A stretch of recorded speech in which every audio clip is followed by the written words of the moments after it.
Hello and welcome to another episode of GM Talks. Today we're gonna look at something I know a lot of you struggle with. Where to put the pawn in the endgame. Which color do you put the pawns on when you're defending? Which color do you put the pawn on when you're attacking? And so on, compared to the bishop and the rooks and so on. So today you're going to learn how to play with the pawns in the ending, how to think, how to make decisions. We're going to use the game Boris Shatalbasev against Viktor Harmark Nielsen. It's played in the 4th round of the Danish Championship, and it's very instructive. So I promise you, unless you're Smyslov or Carlsen, you will probably learn something about the endgame today. And without further ado, let's jump right into it and see the game.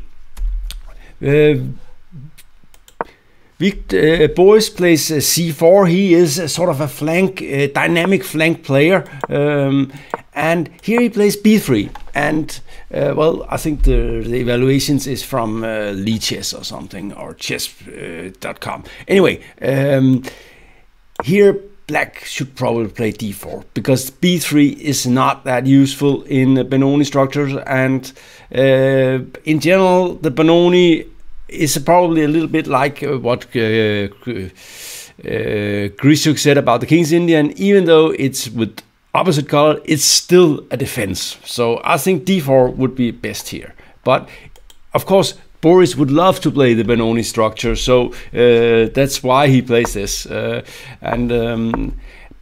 the way, bishop d6, it looks very active, but the problem with the bishop here is it's a little bit not so well played. There might be a knight coming here or a knight coming here, and in general it's biting on nothing here. There's nothing to see on these things, so there's no attack here. So I think it's more, even though sometimes when white goes something with knight e4 on a pawn on d4, you can't take with a knight on d7 because you will be run into a fork here on e5. So bishop d6 is a little bit weird. Again, d4 is probably best, but otherwise put the bishop on e7 is the recommended move, even though Victor is an active player. He would like to play actively chess. So he's playing, we are having a sort of a, well, it's a Catalan, but it's at the same time it's not really a Catalan. White is waiting with the move d4, and it will come eventually when and here it comes. So we have a Catalan where Black has not played move the c pawn, and this bishop is a little bit weird here. The thing is, you will come under pressure immediately if you play c5. Then we clearly see the bishop is badly placed here. So the rook on d1 it was kind of nice. Also, now there's no bishop a3. You can just go back. And in general, Black is has little less space, so he would like to exchange pieces. Here comes an interesting move. I think it's a good move, by the way.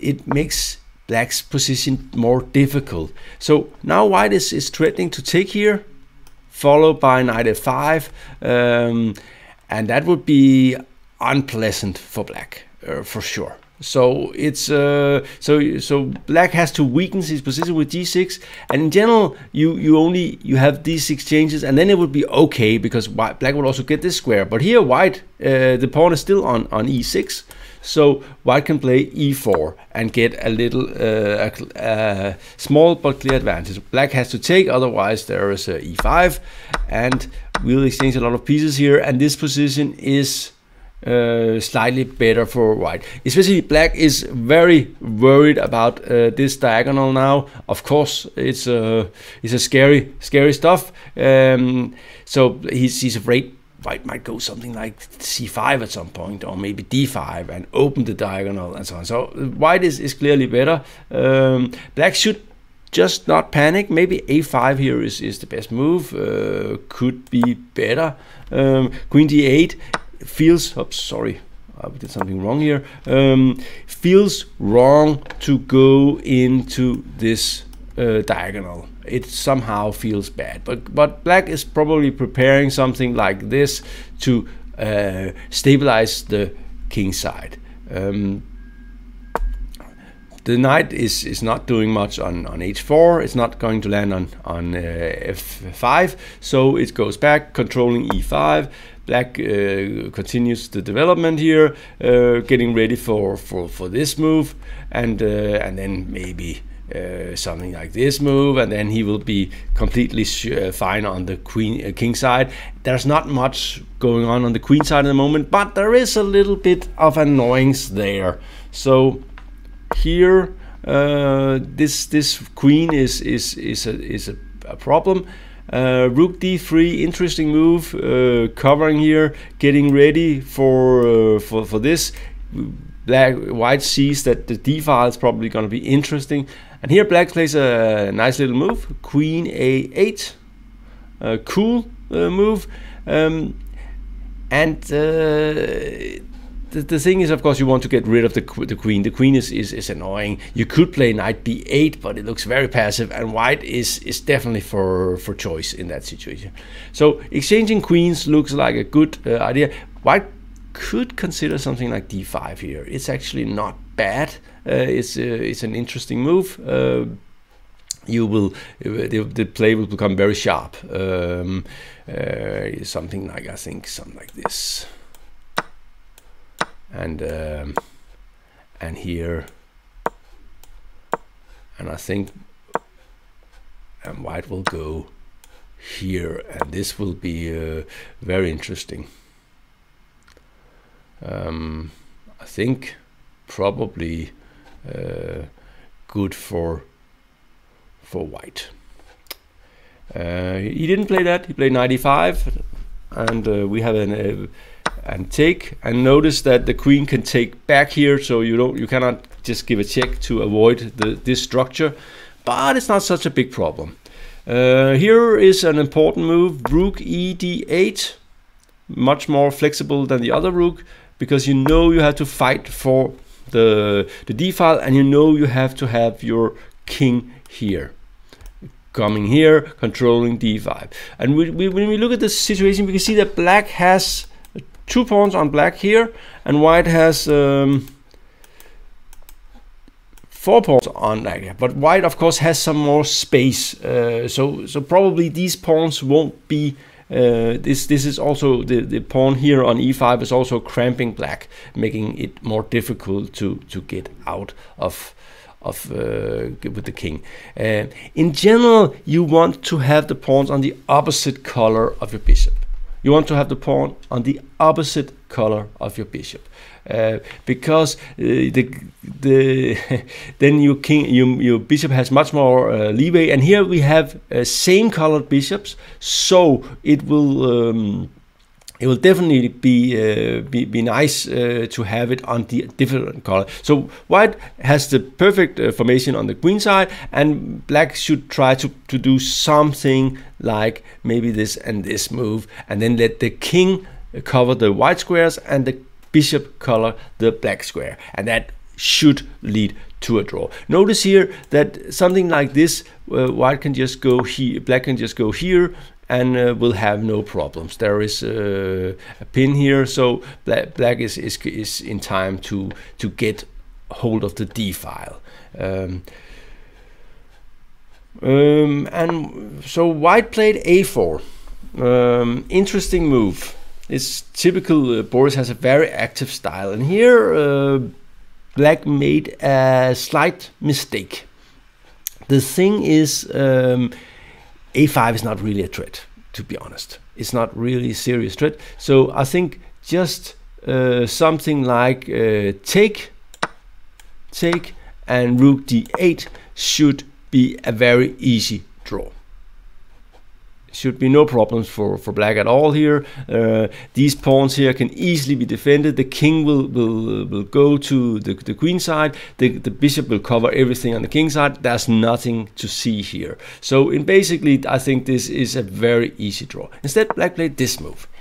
And on principle, you should not play these moves. The thing is, maybe he's getting a little bit sort of optimistic and thinking, I got the bishop controlling all these nice square. But it is a fundamental conceptually wrong to put pawns on the same color as your bishop in this kind of situation. So don't do that. A5 has the problem that white now can play this move, check, check, check, and this move. And this was white's idea. And what is the threat now? The threat now is to go here. Now that would be very seriously uncomfortable for black, because due to this pawn, he's not able to go and attack the c-pawn. So for instance, something like this, it might still be a draw, but this is not easy anymore at all. The king will come, will go somewhere here, try to penetrate. The bishop will be ready to sacrifice something, and even though it's probably still a draw, black has to play well after something like this. So this is so black felt compelled to take it, thereby sort of messing up his structure with the b pawn. And bishop c3, of course, trying to get a passed pawn on the a file, attacking a5 here. Black defends c6, and here is something we like. He put the pawn on white, right? So it controls white squares. Black's king will need to try and penetrate on the dark squares. So that's why the black pawn should be on the white squares. Excuse me, he would try to penetrate on the white squares, and that's why the pawn should be on the white squares to prevent the king from moving forward, and then the king can defend the pawns and the black squared bishop can defend the black squares. All this is very natural. It still should be a draw, but the thing to remember here with black is you probably have to be a little bit careful, and it's always unpleasant when you have somehow give something away. Now here white black played c4, and that's okay, but he could also just accept that he will lose the c-pawn and then put the king here, and the bishop here, and or maybe he would not put the king. Put the king here and give a check and put the king here or something, and this should be a draw.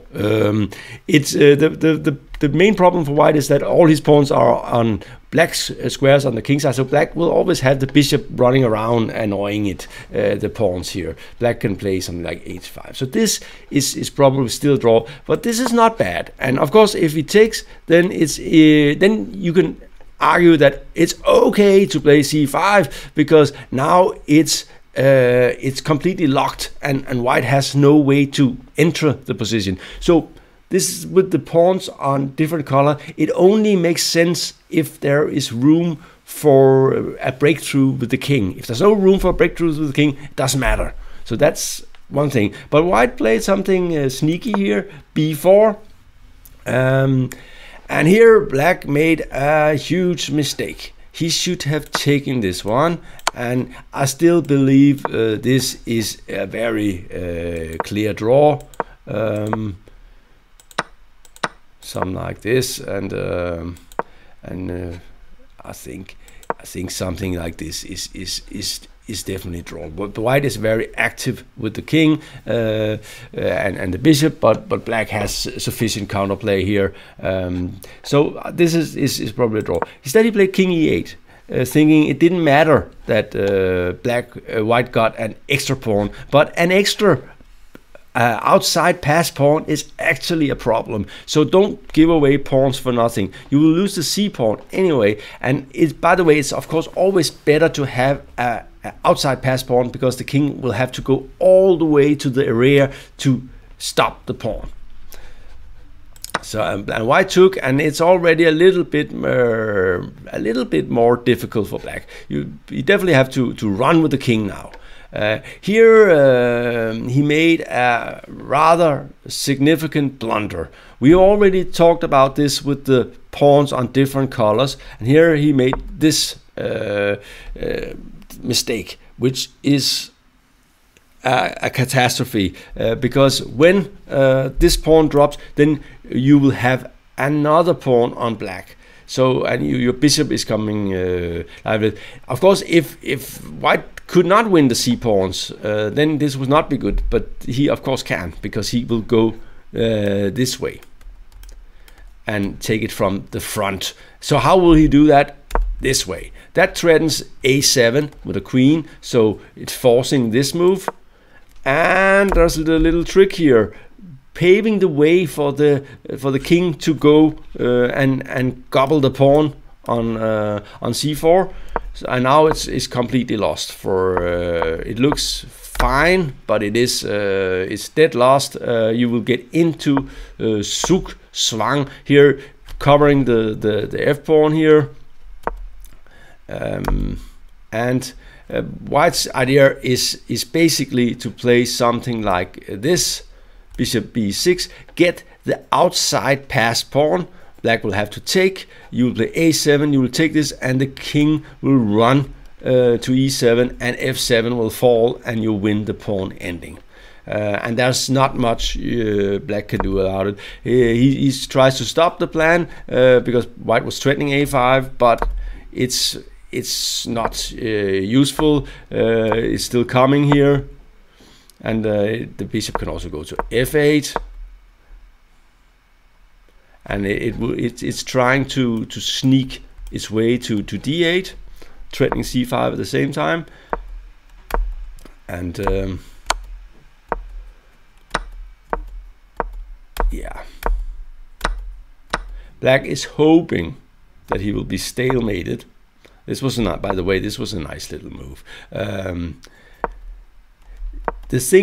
thing to notice here is black is hoping if you can just get rid of these guys, then it's a draw, because it's the wrong pawn in the ending. It's the wrong pawn in the ending. Bishop and a pawn cannot win with the king against a lone king if there's not if the bishop does not control the queening square in the corner. And black is definitely desperately hoping to do this, and this is nice, creating a passed pawn on the e-file. And white got this totally under control. He's going for this square, and here this is already Zugzwang. Zugzwang is another nice German word, means you're forced to move.